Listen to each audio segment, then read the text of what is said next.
sí. ¿Me escuchas bien, Lucía? Ahí sí, Lucía, ¿me escuchas?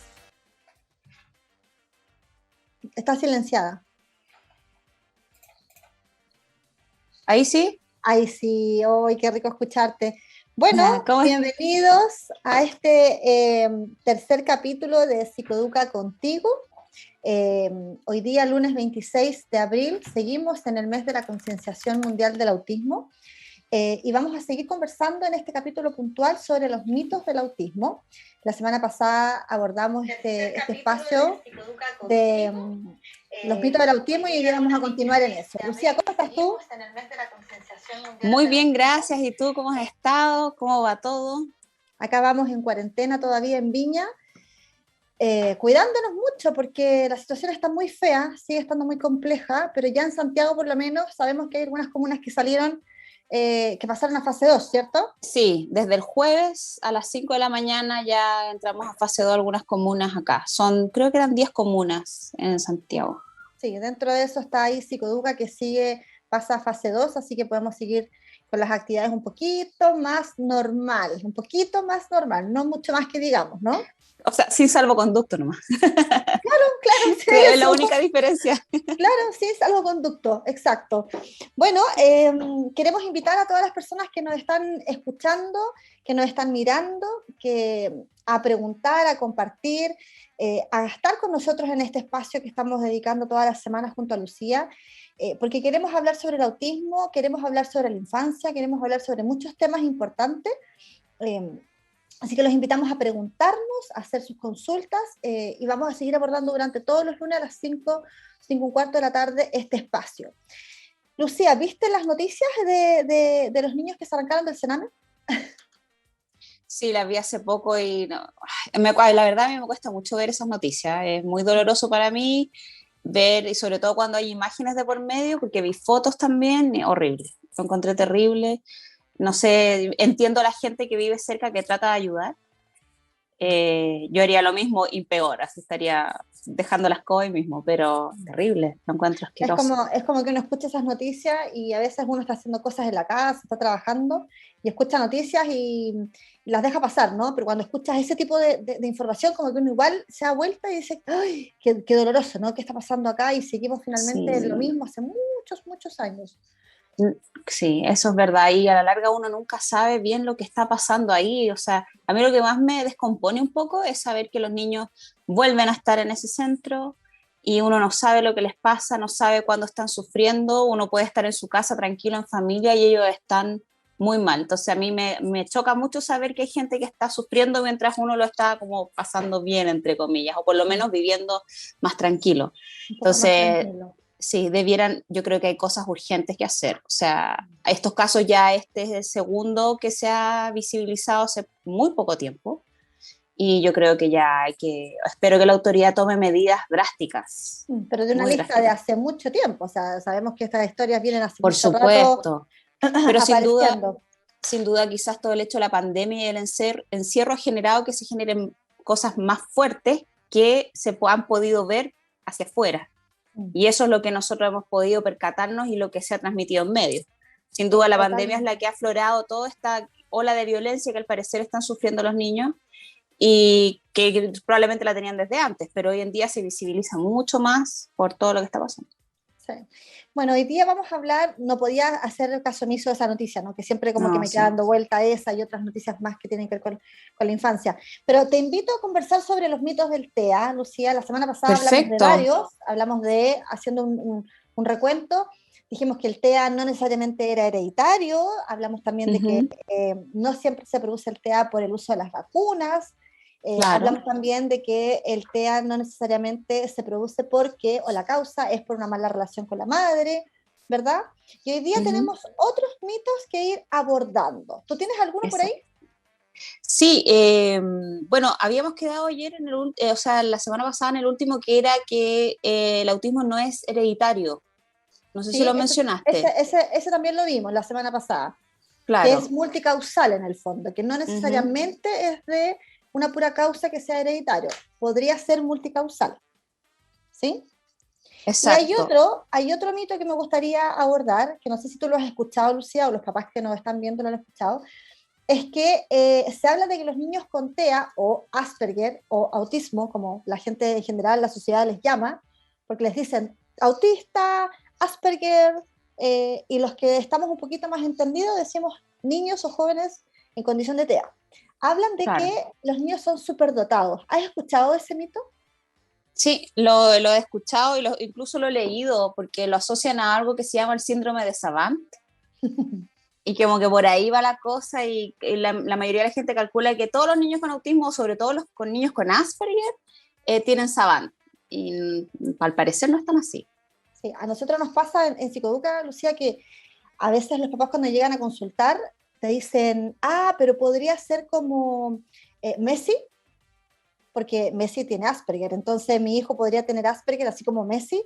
Entonces la sociedad de alguna manera ha ido como conceptualizando que el diagnóstico de TEA, principalmente asociado a este Asperger, que antiguamente se le llamaba Asperger, al niño que tenía menos dificultades en el lenguaje quizás, pero tenía Claro. una alta dificultad en la interacción social, se le atribuía que tenía un CI o un desempeño cognitivo más elevado. Era el típico chico que se sabía las capitales de todos los países, que sabía mucha información sobre un tema, o que era muy experto en, por ejemplo, un tema político o en un tema deportivo, etcétera. Y se les llamaba así como superdotados. Entonces, también es importante aclararle a la gente que eso no siempre es así. No siempre un niño en condición de TEA va a ser superdotado. No. ¿Se entiende? Porque muchas veces los niños tienen diferentes capacidades, diferentes particularidades, diferentes potencialidades, y cada uno es distinto a otro. Acá lo importante de recalcar es que los niños y jóvenes en condición de TEA son distintos. Uno entre sí son todos distintos. Y como tienen necesidades, también tienen potencialidades. Hay algunos Así chicos que es. tienen un mayor desarrollo del lenguaje, hay otros chicos que tienen un mayor desarrollo de la comunicación social, y hay otros chicos que efectivamente tienen un CI más alto, CI, coeficiente intelectual, ¿no? Desempeño cognitivo, Uh-huh. tienen un CI un poco más alto y entonces, claro, tienen una fijación por algún tema en particular y eso hace que la gente piense que son superdotados. Pero ¿qué te parece a ti la categoría de decir superdotado? Yo creo que es una forma como de alivianar un poco el diagnóstico. Es como, pucha, no sé, a mí me pasó que me dijeron familiares, conocidos, cuando dijimos que Santi tenía su diagnóstico de que estaba dentro de la condición de espectro autista. Fue como, pero seguramente va a ser muy hábil para algo, quizás para las matemáticas, para la ciencia, o de repente te dicen algo, es algo muy gracioso, pero yo creo que a muchos papás les pasa que dicen, oye, ¿han visto Doctor House? O sea, perdón, no, The Sí, Good Doctor, The sí, sí, el Good otro, Doctor. sí. Oye, y ese niño tiene autismo, o sea, imagínate hasta dónde puede llegar el Santi. Y yo como, me da lo mismo hasta dónde llegue, si no va, primero eso es un actor, segundo eso es un, es una serie televisiva, no es real y hay que atenerse a la realidad de cada niño. Me parece que, como te digo, es una forma como de sopesar un poco el diagnóstico, el saber que tu hijo va a estar con va a tener un diagnóstico, un trastorno que va a estar durante toda su vida, entonces una forma de equilibrar un poco la pena es decir, no, es que puede tener habilidades superiores a las demás. Yo creo sí que eh, por el hecho de estar dentro de la condición del espectro autista, como los niños son tan sesgados en hacer ciertas cosas, genera que ellos se interesen por temas en específicos y le enfoquen mucho más atención que un niño que quizás no está dentro del espectro. Por ejemplo, he visto muchos niños que se fascinan con un animal o con un instrumento musical o con los números y se obsesionan por saber más allá de lo que cualquier otro niño quizás quisiera dedicarse. O sea, otro niño como que le interesa, no sé, le interesa el fútbol, pero juega todo el día con sus amigos cualquier cosa, anda en skate, anda en scooter, pero no está enfocado en el fútbol. La mayoría de los niños con autismo son muy obsesivos con ciertos temas y van cambiando de obsesión. A mí me pasa mucho eso con el Santi, que él hay un par de meses que está obsesionado con algo, otras veces con otro, y él está todo el día y constantemente pendiente de eso.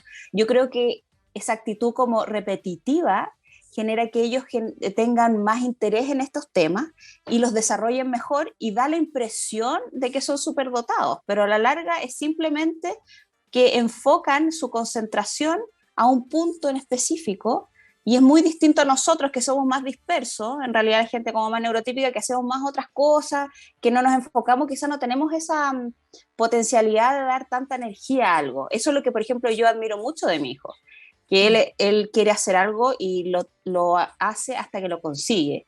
Es obstinado, pero a la vez muy valiente y muy fuerte, o sea, él mismo se potencia para seguir avanzando. Entonces yo creo que más allá de verlo como buscar alguna forma de que sea superdotado, hay que ver la capacidad que ellos tienen de sobrellevar las cosas, anteponerse a las situaciones y superarlas. Yo creo que eso es mucho mejor.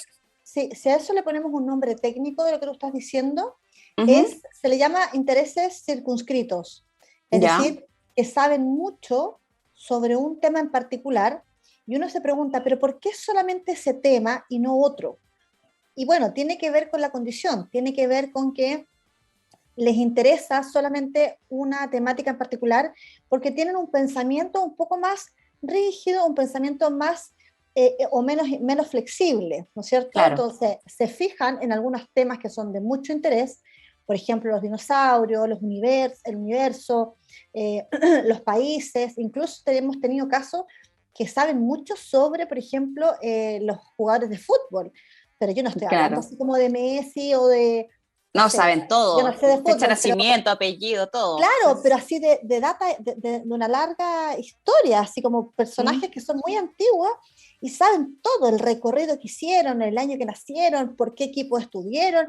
Y uno dice ahí, wow, porque a veces uno cree que, o a veces uno piensa que los niños pueden aprender cosas, pero cuando te das cuenta de eso, tú decís, ¿qué nivel de pensamiento, qué nivel cognitivo tienen para tener tanta información y tan preciso? Porque yo de verdad te lo digo, Lucía, o sea, uno estudia muchas cosas, pero a mí se me olvida la mitad de lo que hago en el día, probablemente.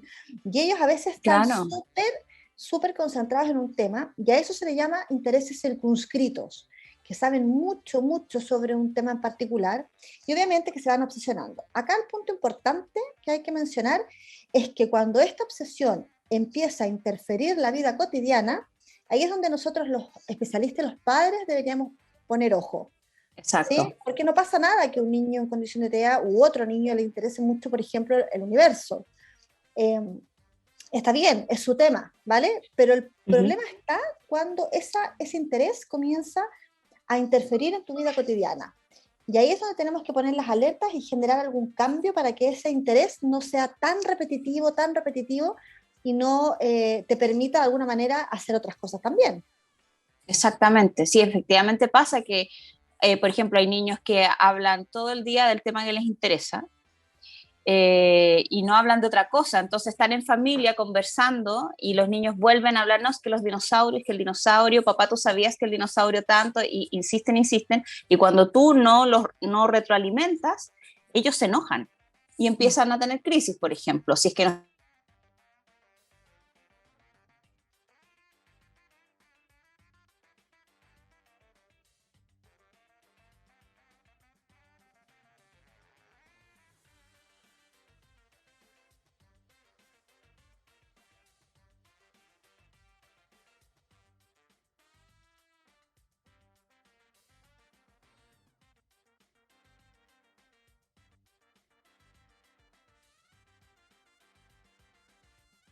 Tal de elefantes de Disney, tiene sus elefantes, los pone en fila, en orden, habla de que tiene orejas, nariz, etcétera.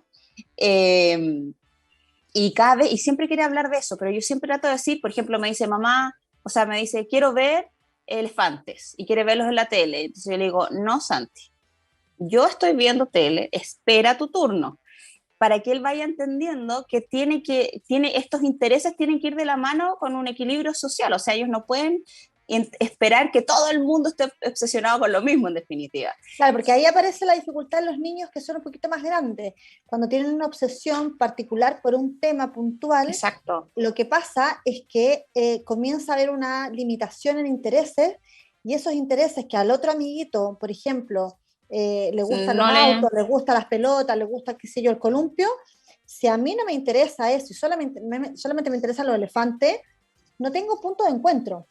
exacto. Y ahí está la dificultad social. Entonces, cuando te preguntan, ¿es muy malo que a mi hijo le gusten mucho los elefantes en este caso, o los astronautas, o el universo? No es tan malo, porque en verdad a mí me gustan otras cosas que al resto no le gustan. El Claro. punto está en cuando ese interés comienza a ser una barrera para poder establecer un vínculo social y una interacción social lo más adecuadamente posible. Como lo que tú estás mencionando en esto de esperar el turno y dejar que la mamá vea otro programa y luego me tocará a mí. Claro, claro. Y eso no Oye, lo ve mucho. sería interesante preguntarle a la gente si es que quiere hablar de algún mito en particular o alguna duda que tengan respecto a estos mitos del Súper, TEA, porque la semana súper pasada bueno. tuvimos preguntas y sería bueno que quienes estén conectados ahora pudieran hacernos sus preguntas para que tú las puedas contestar. Así que dejamos abierta ahí Súper. para que puedan hacer sus preguntas. En la semana se hizo una encuesta en Psicoduca, en la red de Instagram, Lucía, y Ujú. se preguntó cuáles son los mitos que la gente conocía. ¿Ya? Y yo ¿Ya? tengo acá uno que dejé registrado, que es: las personas con autismo no tienen o expresan emociones. O sea, no tienen emociones, pero no tienen emociones, y tampoco las expresan. ¿Qué te parece eso? Completamente falso. Yo creo que el error está en no entender que quizás cuando hay un niño con diagnóstico de autismo y todavía no tiene una terapia que lo pueda ayudar, es muy posible que ese niño no sepa cómo expresar sus emociones. No es que no las tenga. Y te lo digo como por experiencia propia. O sea, Santi antes Tomás, de entrar a Psicoduca, él tenía sus emociones, pero no sabía cómo expresarlas. Entonces, incluso alegría, pena, llanto, enojo, rabia, todo era lo mismo y eran gritos o aleteos, porque no sabía cómo liberar sus emociones, no sabía cómo comunicarlas. Entonces, no es que no tengan emociones, es que muchas veces no saben cómo. Hay que guiarlos, hay que enseñarles cómo expresarse. a veces se pierde de vista también esto como de creer que los niños con autismo o en condición de TEA tienen un procesamiento distinto, sí, pero como que no tuviesen emociones o no lo expresan o no quieren tener amigos. No, los niños son niños todos, Lucía, todos son niños. Así Y es. todos los niños tienen sus emociones. Y para todos los niños en proceso de crecimiento y de desarrollo, hay un conflicto con las emociones y una falta de regulación. Hace muy poquito conversaba con una amiga y me decía,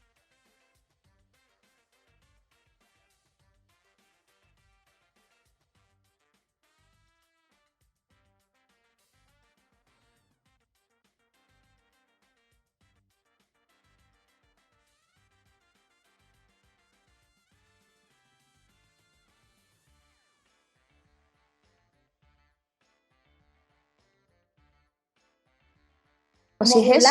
modularla frente a una situación en particular A nosotros, social. sí, imagínate, a nosotros con Santi nos costó cuánto, casi un año que dijera una emoción, que la nombrara, porque Santi al principio no hablaba, empezó a decir pocas palabras y hoy en día ya expresa sus emociones y es enfático en sus emociones. O sea, él, por ejemplo, quiere algo, yo le digo no, porque estamos en una etapa en que él ya no puede tener todo lo que quiere, así que lo estoy tratando de ordenar como cualquier niño. Exacto. Eh, y llora, se enoja, se va a su pieza, se enoja, como todo niño, se apoya, llora, vuelve y me dice, estoy triste. Yo le digo, muy bien, yo estoy enojada, pero yo estoy triste, insiste. Entonces él está obsesionado con explicar ahora sus sentimientos. A mí Su me emoción, encanta su porque, emoción. claro, su emoción. Y siempre dice, estoy triste, estoy feliz. Normalmente yo le digo, ¿cómo te sientes? ¿Estás feliz? Sí, estoy feliz. Como que él se le olvida que puede decirlo.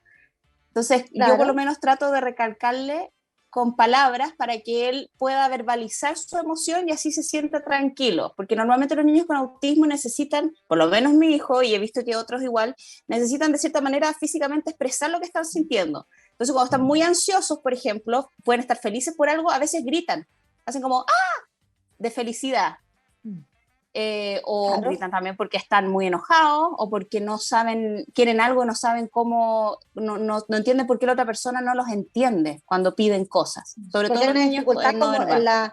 claro, como esa dificultad en la modulación emocional, ¿no? Claro, De entender primero mi emoción, lo que me está pasando a mí, comunicarla al otro y que el otro también me vaya entendiendo lo que me está pasando a mí. O sea, ese que proceso entienda lo que le complejo. siento, exacto. Y ellos no lo entienden. Pues entonces, por lo menos Santi en primera instancia, a mí me dio la impresión de que él no entendía que yo lo podía entender.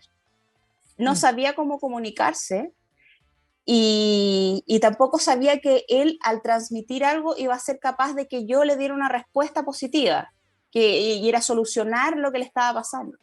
Entonces, de a poco, con terapia, fue aprendiendo. Entonces, eso es lo que es importante, yo creo, para los papás. Hay que buscar las formas, porque tal como tú dices, todos los niños dentro del espectro, todos son distintos a otros, no hay ninguno igual a Y otro todos niño. los niños en general.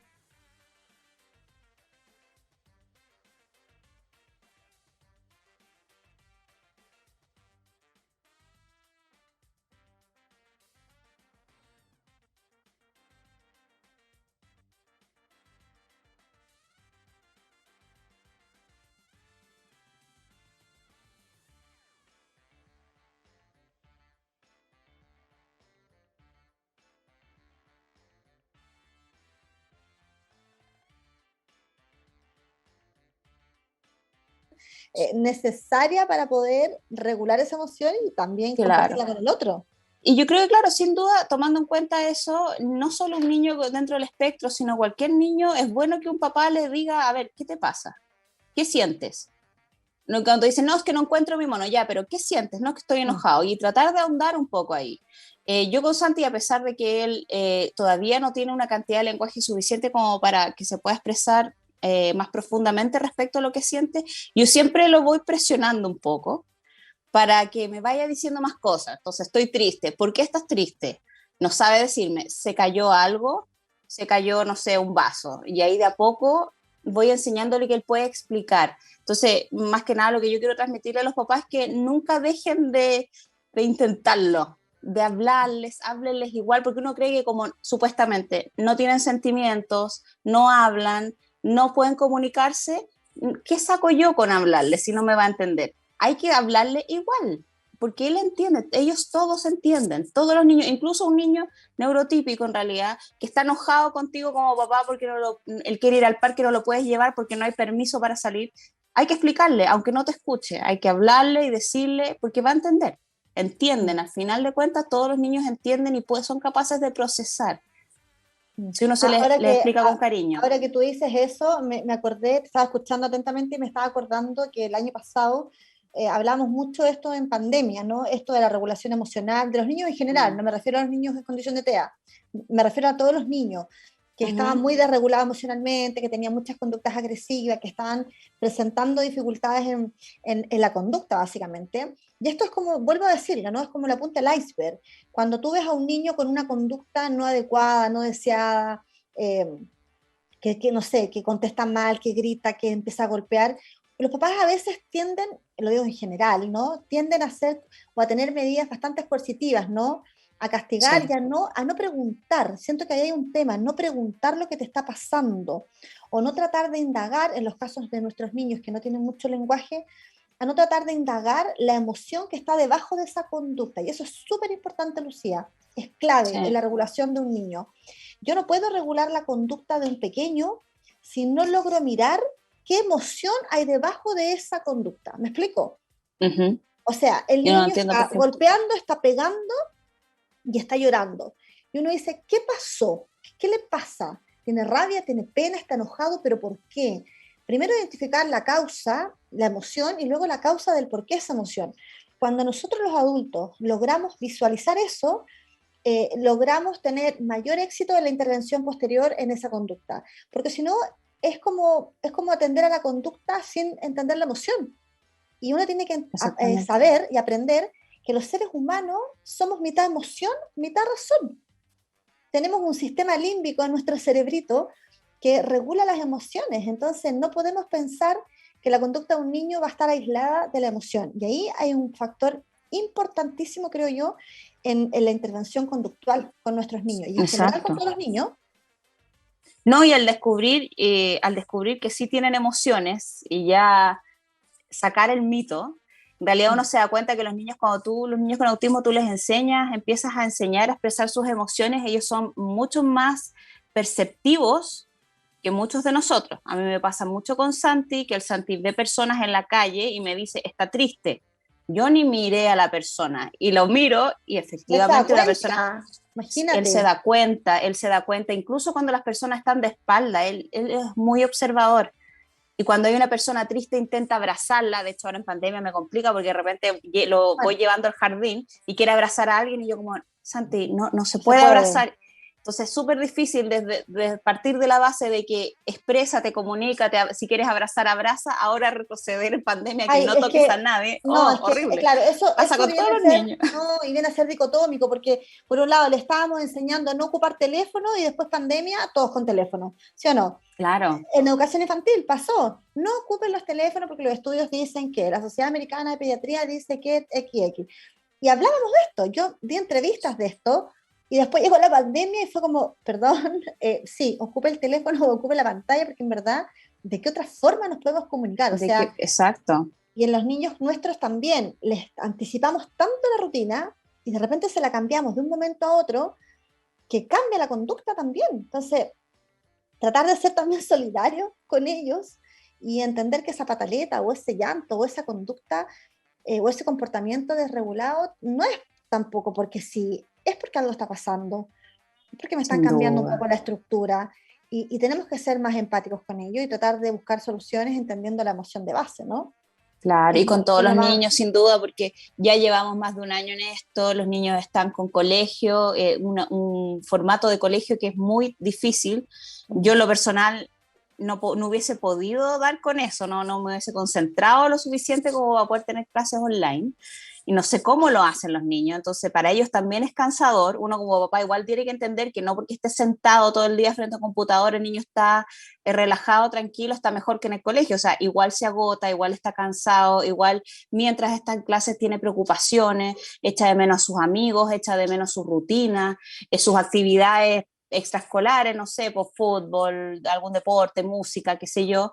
Entonces uno igual tiene que empatizar con ellos y verlos también desde la perspectiva de uno mismo. O sea, si uno tiene sus penas, sus angustias, si extraña a su familia, a sus amigos, los niños igual. Entonces, desde esa base quizás partir y decir, mira, yo estoy igual que tú, me siento igual que tú, pero tenemos que ser fuertes y soportar esto y conversemos lo que nos pasa. Yo creo que lo más importante es conversar con todos Claro, los niños y todos los que se pueda. la diferencia para que entiendan los papás que nos están viendo y los que nos van a ver después, porque este live queda Ujú. guardado, es que entre un niño y un adulto, Lucía, hay un proceso de aprendizaje distinto. Por Nosotros supuesto, también vivimos el periodo de estrés, confinamiento, estamos de menos a nuestros familiares, todo lo que tú estás diciendo.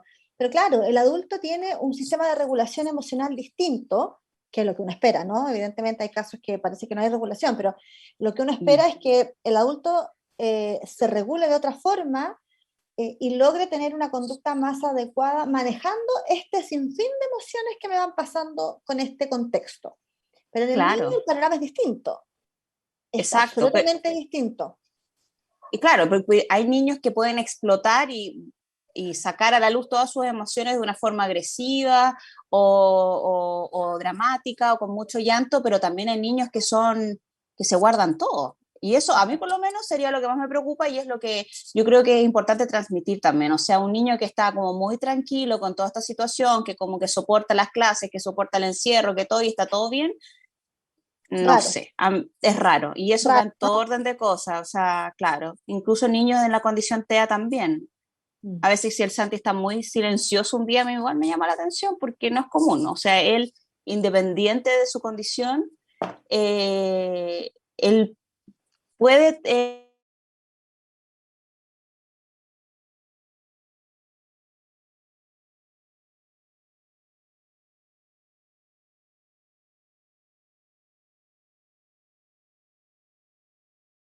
Nos escribieron por mensaje, tiene ujú, relación justamente con lo que estamos hablando ahora, que dice, las personas con TEA, o en condición de TEA, nosotros les vamos siempre educando, ¿no? Como la manera de referirnos, son personas agresivas y violentas. A mí eso me da dolor de guata, el tiro.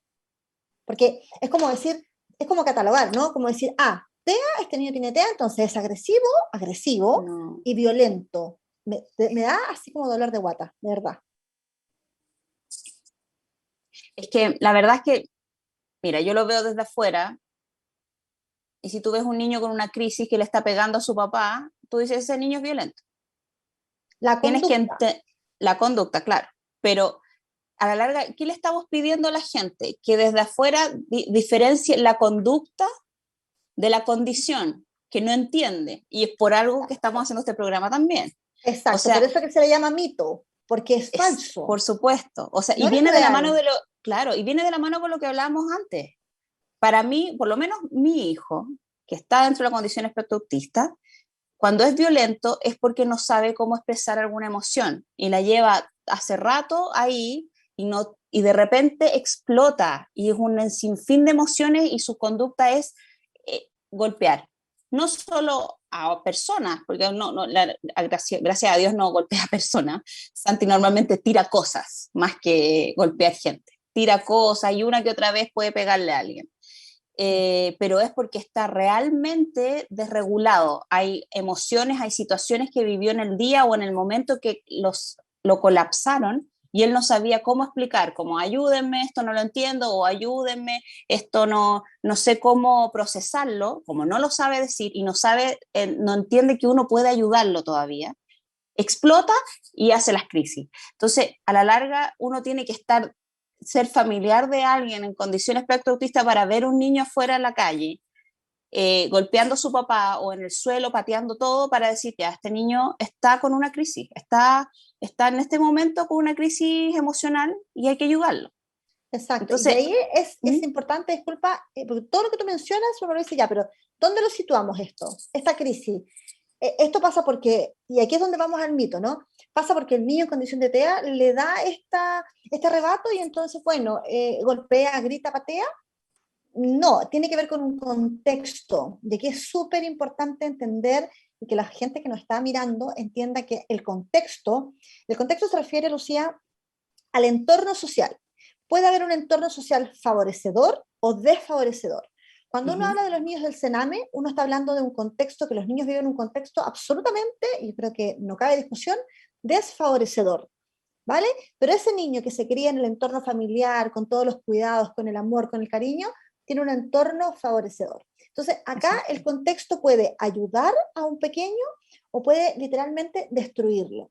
Entonces, cuando hablamos de este mito que tiene que ver con los niños con TEA son agresivos y violentos, hay que entender primero el contexto en el que se mueven y comprender qué situación particular social, sensorial o lo que sea, generó o desencadenó una alteración y eso provocó una conducta inadecuada, no deseada, como queramos en el fondo llamarlo. Pero no es que un niño en condición de TEA sea violento, no claro, es o que un sea, niño sea para agresivo. nada, sin duda es entender que es una forma, yo creo que es algo que a todos nos podría pasar. Me imagino, por ejemplo, una persona que está privada de libertad, cuando entra el primer día a la cárcel y lo encierran en su celda, yo no creo que se quede sentado así esperando el día que termine su condena. Seguramente va a explotar, va a patear todo, va a tirar cosas, se va a azotar contra las paredes porque va a sentirse completamente encerrado, ahogado, estresado. Yo Es veo, como el para señor mí, del auto, claro, cuando te gritan o te tocan la es bocina y lo, te apuran, sí, es y lo mismo. uno dice y de verdad que te gritan feo. Claro, pero por eso te digo, por eso daba el ejemplo también de una persona privada de libertad. ¿Por qué? Porque para mí, cuando por lo menos mi hijo tiene algún tipo de crisis así, yo lo veo así. Yo veo que él está encerrado en sí mismo, que él no puede expresar la emoción, él estaba pidiendo ayuda pero no sabe cómo. Entonces lo que hace es explotar y la forma de explotar es porque ya no puede controlarse más, ya no puede equilibrar más su cuerpo. Entonces tiene que golpearse con algo, tiene que tirar algo, tiene que pegarle a alguien porque necesita liberar la energía que tiene tan contenida. Entonces para mí, obviamente, como yo creo, como toda mamá, me da mucha pena cuando hay unas crisis así, que para la gente son crisis agresivas, pero son más que nada, son crisis emocionales donde ellos están liberando una carga de energía normalmente negativa y dolorosa que es muy difícil de percibir para nosotros. A mí, yo sinceramente creo que para él es algo doloroso, quizás no físicamente, pero es un dolor como Pero es más, un tema emocional. sí, Pero si cuando a ti te claro, pasa algo emocional o tienes un conflicto, te pasó algo y lloras y te angustias, tienes la misma reacción. Cuando fallece alguien cercano y fallece de repente, yo creo que toda la gente también reacciona así. Los niños con autismo les pasa lo mismo. Entonces eso yo creo que es lo que las personas deben entender, que ellos no son, imagínense que ellos acaban de recibir la noticia que se les murió su mamá y explotan ahí en el suelo y golpean todo y no saben qué hacer. Ese shot de emociones que ellos no saben controlar es lo que genera esta agresividad que le dice la gente.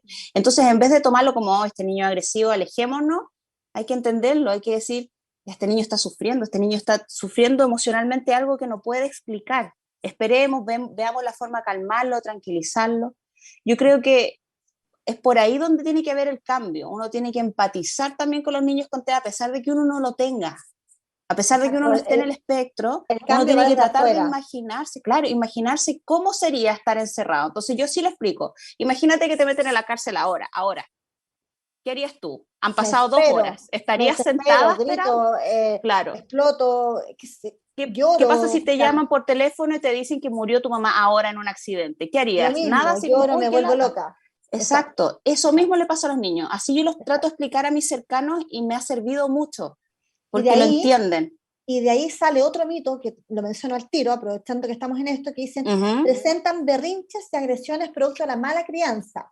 O sea, es como lo típico, ¿no? Me pasó hace muy poco tiempo una mamá acá en Viña, que hicimos el diagnóstico de su pequeño, y ella me decía con una pena, Lucía, voy al supermercado, mi hijo ha hecho como 3 o 4 berrinches, pero de esos así ya, pero descomunales, ¿no? De esos que uno dice, wow.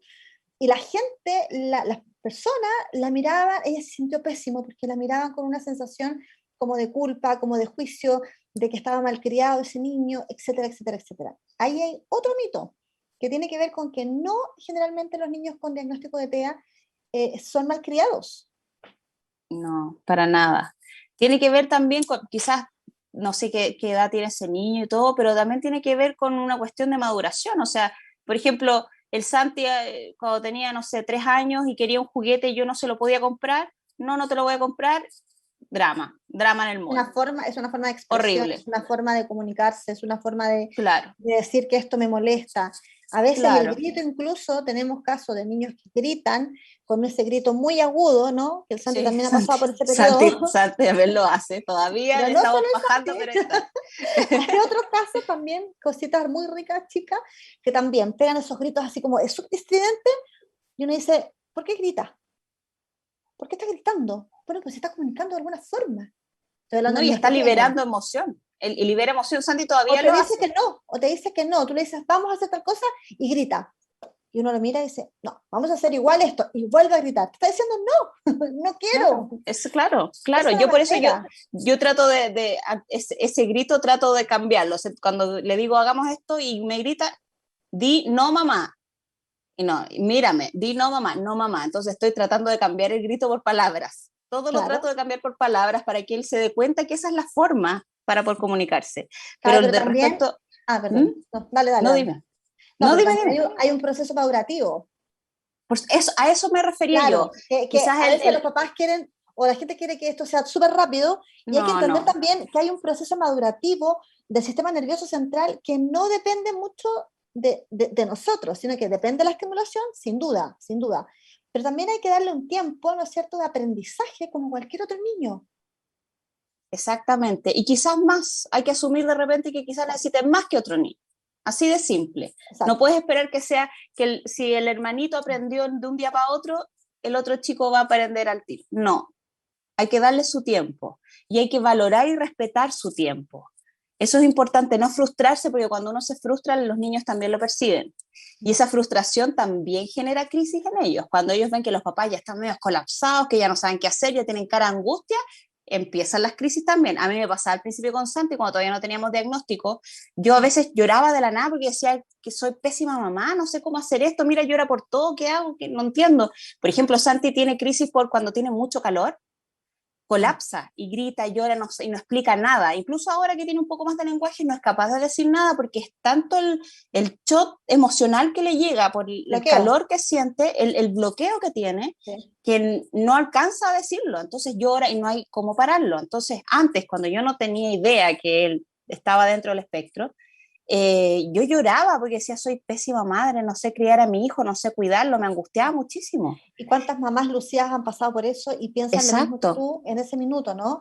Esto de exacto, soy mala mamá, que lo hago mal y la culpa finalmente claro. es un tremendo dolor, Eso, creo yo. y desde esa base también decirle a la gente eso, o sea, si tú ves que una mamá se preocupa por un niño, lo cuida, que quizás el niño tiene alguna dificultad y eso genera que tú veas un niño que está haciendo un berrinche en el mall, por ejemplo, uno tiene que partir de la base que ningún niño es malcriado en la medida que sus papás lo quieren. Puede estar sobreestimulado, sobre regaloneado, lo que tú quieras, pero no está siendo malcriado. Eso para mí es casi hasta ofensivo. Mm. Porque hoy en día, y tomando de nuevo el caso del Sename, el querer a un hijo, el tener ese instinto de querer a alguien, es una opción. Ya ni siquiera es algo que hereditario, es una opción. Mucha gente lo toma como opción. Hay mamás que se van, hay papás que se van, hay ambos que se van y dejan niños abandonados Y y tiene están en que el ver, Sename hoy día. eso que tú estás diciendo, tiene que ver con la estructura emocional de cada persona y con su infancia y el tipo de apego que Claro. tuvo ese padre o esa madre. Ese tema lo voy a anotar inmediatamente porque me parece que es muy bueno para que lo Sí, conversemos en algún momento. Los tipos de apego. El tipo de apego que tú desarrollas con tu hijo dice absoluta relación con el apego que tú tuviste cuando chica. La historia exacto, familiar, la historia que tú tuviste con tu padre, con tu madre, es lo que te va marcando en términos emocionales, psicológicos, y eso es esa relación que tú estableces desde chiquitito, después la transfieres cuando ya eres padre. Entonces, acá también hay un tema importante que no solamente pasa con los niños neurotípicos, sino también en niños en condición de TEA, es como eso que mencionas tú, ¿no? Esto de si yo, querer también es parte de la educación, y también depende mucho de mí, de cómo yo como mamá voy a establecer esta relación parental. exacto. Se nos está acabando el tiempo, Lucía, pero quiero mencionarte un último mito, ¿ya? Que Dime. también lo mencionaron en la semana, algunas personas que nos escribieron y que queremos agradecer, por supuesto, quienes participaron y quienes nos están Sí, muchas retroalimentando. gracias por incluirnos. Sí, absolutamente. Dice, las personas con autismo, ¿no es cierto?, repiten todo como robots. ¿Has escuchado eh, niños que tienen una prosodia distinta? Una prosodia, es Como decir, un que hablan como lenguaje. robot, en teoría. O sea, el mito es que hablan como robots, ¿sí? Esto Ya. como de yo sí quiero sentir así, tac, tac, tac, ya. No es así la cosa, ¿no? Lo que pasa es que se confunde porque tienen una prosodia distinta, una prosodia particular que es más estructurada. Y Ujú. además de eso, Lucía, puede ser que tengan un lenguaje un poco más formal. Entonces, Sí. hay chicos que te dicen, no sé, uno generalmente puede mencionar y puede decirle al otro que te ves bonita, ¿sí? Ah, que te ves bonita. Bueno, en estos casos puede ser que algún niño te diga, estás espléndida, ¿sí? Usan otro Estás, lenguaje. claro, estás reluciente. Y uno dice, y ese lenguaje tan formal, ¿no? Eso es lo que tiende a confundir a la gente con esa forma de robots. Pero robots no son. Sí. Mira, no sé si ese mito lo dicen como algo negativo, pero para mí es incluso positivo. Creo que ayuda bastante a nuestra sociedad, que sobre todo hoy en día está bastante lingüísticamente pobre. Así que a mí, por ejemplo, me encanta Santi cuando hace algo bien, él mismo se dice estupendo. Entonces, por ejemplo, no sé, pues termina una tarea y dice, yo le digo, bravo, terminaste, y dice, estupendo, y se va a jugar a otro lado. Al principio nos matábamos la risa y decíamos, ¿dónde aprendió esa palabra? Y él, bueno, Santi no tiene sus horarios permitidos para ver videos en YouTube y normalmente ve programas que son con un lenguaje más latinoamericano, un lenguaje neutro, que yo creo que le pasa a todos los niños. Y de hecho hay una broma del Kramer respecto a su hijo que es lo mismo, que su hijo ¿Ah, hablaba como sí? mexicano, era muy chistoso, sí. Seguramente la gente lo ha visto. Salió en el Festival de Viña hace unos años. Hay muchos niños que tienen este lenguaje como un lenguaje español neutro, porque Sí, ven muchas claro. cosas en internet, en YouTube, en distintas partes. Y Santi normalmente también está adquiriendo algunas de esas palabras, pero a mí me encanta porque en realidad digo, o sea, a mí me gusta que por ejemplo, él dice estupendo porque a él le gustó esa palabra. Sí, Y la a mí me fijó. encanta que él vea que en el vocabulario él vea riqueza, porque eso lo motiva a seguir aprendiendo. Entonces, a la larga estamos cumpliendo con el objetivo que es que él se comunique. Exacto. Por ejemplo, hay otros niños, bueno, Santi también dice las palabras en inglés y en español a la vez. Entonces te dice, hola, hello, ¿cómo estás? How are you? Pero son juegos, él utiliza eso más que nada es como si estuviera ejercitando el lenguaje. A mí me Claro, llama mucho la ahora, atención eso de, que sea negativo, no, no es negativo. Lo no, que sí es particular, sí, es particular de algunos niños en condición de TEA, sí, es particular. sí, Porque no todos los niños también tienen ese tipo de características, esta prosodia particular o este lenguaje más idiosincrásico, no o claro. estereotipado en algunos casos. No siempre es así, pero Pero tiende a en ser particular definitiva, en ellos. sí, pero en definitiva yo creo que todos tenemos algún tipo de, de forma lingüística especial que va asociada al lugar donde nacimos, quienes nos criaron o en el entorno en que nos relacionamos. Exacto. Eh, De hecho, la gente la del norte habla distinto a los del sur y distinto a los por del supuesto, centro. Sí, por sí, claro. supuesto. A mí, por ejemplo, me pasaba que mi familia es del sur, mi mamá es de Punta Arenas y mi papá es de Valdivia. Y toda mi familia habla cantadito. Nosotros Igual, vivíamos en qué Rancagua, terrible. sí. Pero espérate, bueno, nosotros vivíamos en Rancagua, que era un poco más neutro y medio aguasado. Entonces, después de eso, yo me vine a estudiar acá a Santiago y me Qué vine con terrible. esos tres acentos. Y Sí, todo el no, mundo sí. me miraba como, ¿por qué hablas así? No, es Nadie me terrible. entendía. Y después me veían con mi hermano. Después mi hermano entró a estudiar y nos juntamos, no sé, pues, con un grupo de amigos y los dos hablamos y decían, oye, ustedes dos hablan igual. Y no entendíamos a qué No, se pero referían. la gente del sur Es la acento. habla cantado. Y de hecho, en Chiloé es peor aún, porque es como, Es sí, sí, no, terrible. no, y hablan súper cantadito. Entonces, bueno, pero esa es la particularidad del lenguaje en las diferentes zonas de nuestro Claro. país, en el mundo. Y por Entonces, eso y tomarlo, por eso te lo claro, explicaba, claro. Porque a la tomarlo como larga, algo si tú lo malo, ves, negativo, no es así. no, No no. Entonces, necesariamente. si Pero uno ya sí es está particular. acostumbrado, claro, pero si uno ya está acostumbrado que en el sur hablan cantadito, que en el norte hablan no sé cómo, ¿Por que qué en no se el en acostumbran San... a esto, no? Claro, claro, que, ¿por qué no se pueden acostumbrar que los niños dentro del espectro hablan así? O sea, eso es parte de la inclusión, de la Exacto, integración.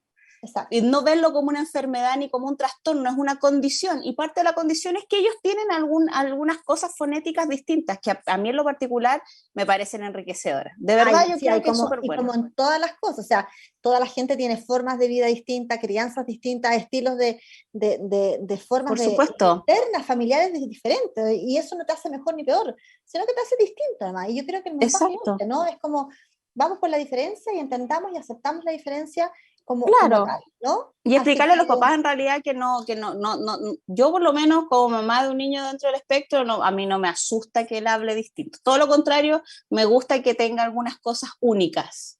mm, Y yo creo que todos los papás que tenemos hijos dentro del espectro debiéramos verlo así, valorar a nuestros hijos por esas pequeñas diferencias que lo hacen tan único, tan especial, y quererlo y exacto. valorarlo y estar orgullosos de ellos siempre.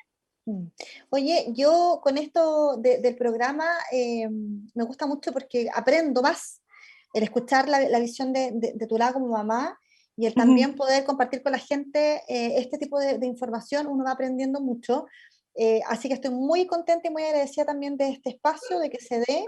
Y Sí. bueno, también informar que el próximo lunes, bueno, ya tenemos que ir cerrando, así que por eso estoy haciendo como el cierre.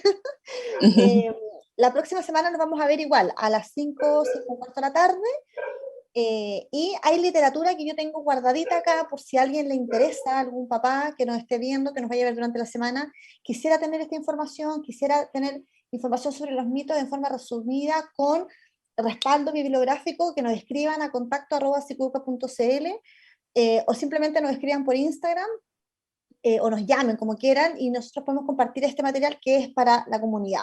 Este programa tiene detrás un equipo que hace que esto sea posible y también un equipo profesional que estamos, con el que nos apoyamos, ¿no? O sea, esto no es algo simplemente que está al azar, se hace la edición, tenemos información respaldada, así que queremos compartirla, no queremos quedarnos con la información, Lucía, nosotros guardada aquí en la No, oficina, para nada. queremos compartirla con los papás y generar esto, generar debate, generar conversaciones, preguntas, dudas, poder ayudar. Ese es el propósito. Así que te quiero dejar invitada a ti también para el próximo lunes a las 5.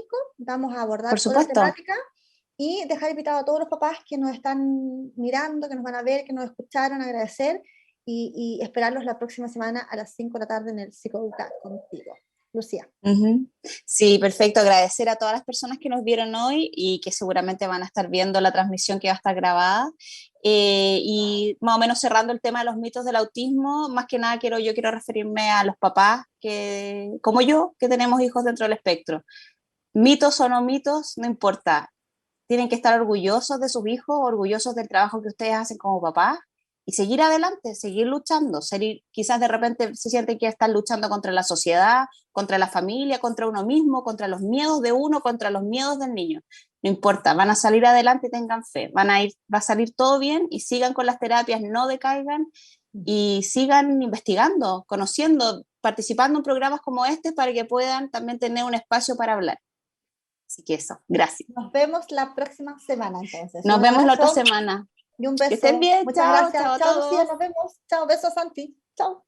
Gracias, chao.